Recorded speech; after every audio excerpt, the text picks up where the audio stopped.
Hey guys, I just wanted to give you a quick update and introduction to this video and a little bit about this series.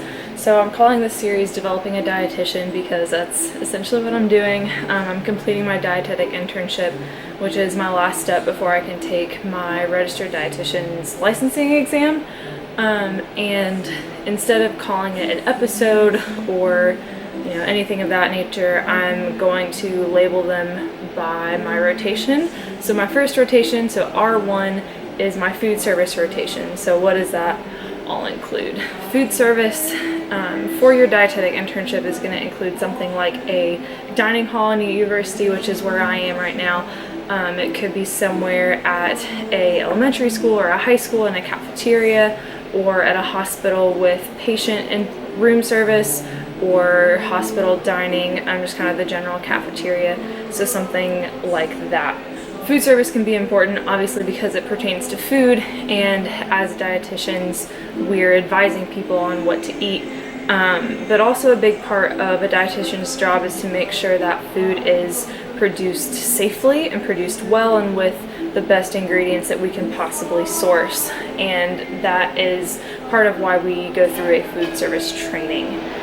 So what we're here to learn are a few different competencies. So everything from menu planning, evaluating ingredients from food service vendors that we get brought in, developing recipes, learning a little bit about the budgeting side and the forecasting side, and also making sure that the recipes and the ingredients that are being used are either free of allergens for some people or can accommodate several different styles of eating. So for example, here at Michigan we have a decent amount of students who eat halal, which is a Muslim practice.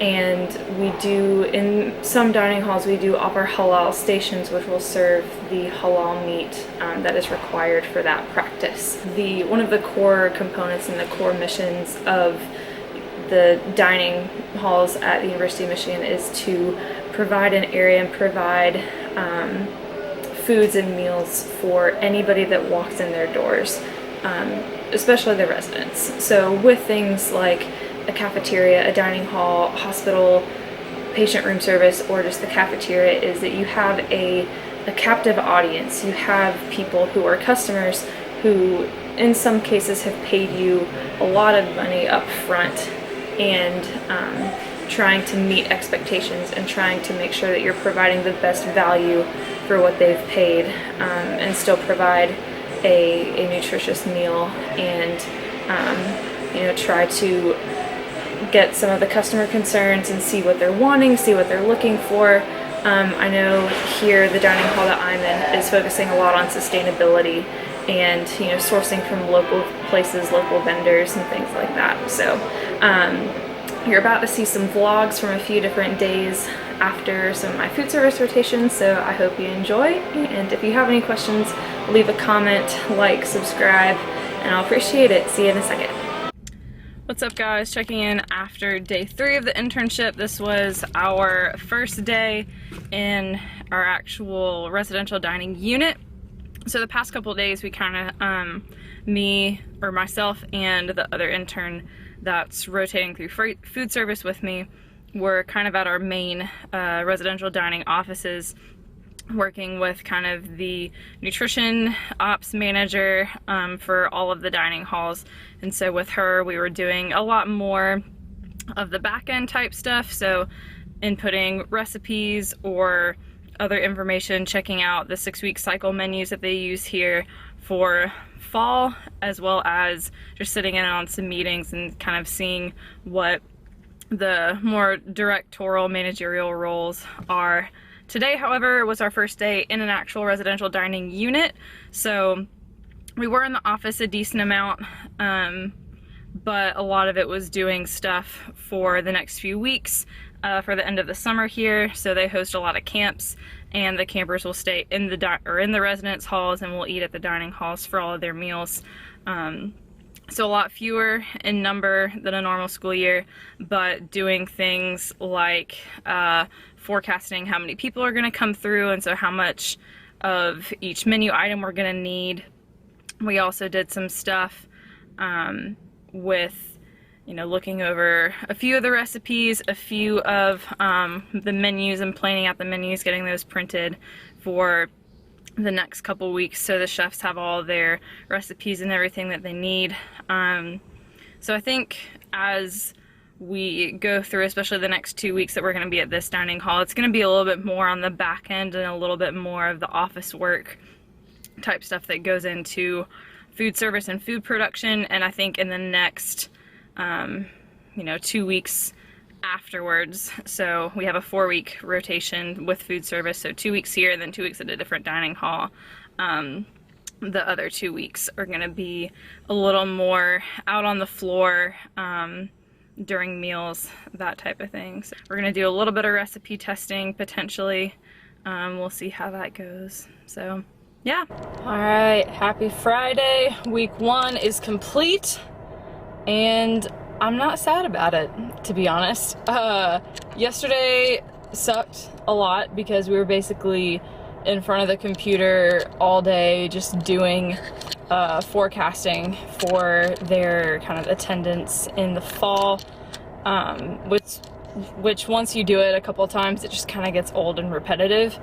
So just a little obnoxious, a little tedious, and I don't even know if it's something that they're gonna keep, because I'm pretty sure they're gonna have to go back over it and correct it to be slightly more accurate, because myself and Emily don't work there. We don't know what's popular, we don't know, you know, what the standard is, so it's probably gonna all get changed, which is kind of frustrating, but it is what it is. Today though was a lot better. Today we did a little bit of the computer stuff in the morning, and then we worked a couple of the lunch lines, so I was on kind of a like soup and sandwich sort of station. I think Emily was helping with a little bit of the deli stuff, which was a lot better. It was nice to kind of be up and moving around, interacting with people, and not kind of stationary and stuck, because that's the one thing that I can't stand, is just being like sitting in a chair all day. It drives me crazy. A little bit of help with planning some of the big special dinners that they do, so they'll have different like themed dinners, or things like apple month, and so they'll feature apples in dishes throughout the month, so coming up with some ideas for that. And it's this dining hall's 50th anniversary coming up this fall, so doing a little bit of planning and brainstorming for their big 50th anniversary dinner, which is really cool. We had some cool ideas come out of that. I won't be here to see any of them come to fruition, but I'm sure social media will be well informed. But I wouldn't say that I'm necessarily learning a ton of new stuff just because I've worked in food service before, but it's definitely interesting to see how everything runs around here. Recipes that make like 300 to 400 items is kind of mind-blowing. We don't really have that much volume at the moment, but you know, inputting recipes and quote-unquote ordering like, you know, 1,000 servings of scrambled eggs is kind of mind-numbing. But yeah, I think the main thing as far as new stuff that I'm learning is just within that computer system. You know, other than that, it's not anything too unlike a normal food service operation, but I mean, I'm sure there are competencies that I'm fulfilling even though I don't really know it. Next week we've got some more recipe stuff coming up. A couple of things with some of the like pre-made items that I think were supposed to be in like a cooler / freezer for most of the day. But yeah. What's up, guys? It is super early. Well, it's not super early. It's like 6:40 in the morning, and I'm just pulling into my parking spot because we are working in the freezers today. Not really the freezers. So with dining, they do a lot of prepared food for different retail locations, the different coffee shops that are run by the university and by Dining. And that's what we're gonna be doing today, so it is way too early to be here.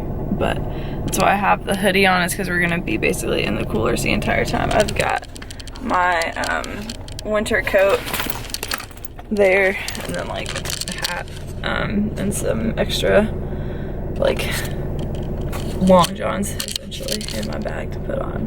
But remember that time that I thought 7 was early? It's currently 4:45, and I'm on my way in to be there at 5:30. Yay. What's up, guys? I realized that the last clip is just me saying how horribly early I had to come in that day without any explanation for what was going on. So that day we were just coming in to shadow the opening shift, so super early, 5:30. Pretty interesting that anything that we hadn't really seen with lunch, it was just kind of the same thing, just earlier. The past few days we've just been working on a couple projects. Not really anything super exciting. The dining hall has closed for service for a few weeks before the fall semester starts, so you know, there's not really a whole lot going on at the moment, but there are more, or at least one more exciting thing that's coming, which is gonna be tomorrow / the next video. So I'm looking forward to that. And once again, if you ever have any questions about the dietetic internship or what I'm doing or anything like that, leave a comment down below and I'll try to answer those as quickly as possible. But yeah, I'm about to head in for my last Tuesday and we'll see how it goes. So y'all have a good one.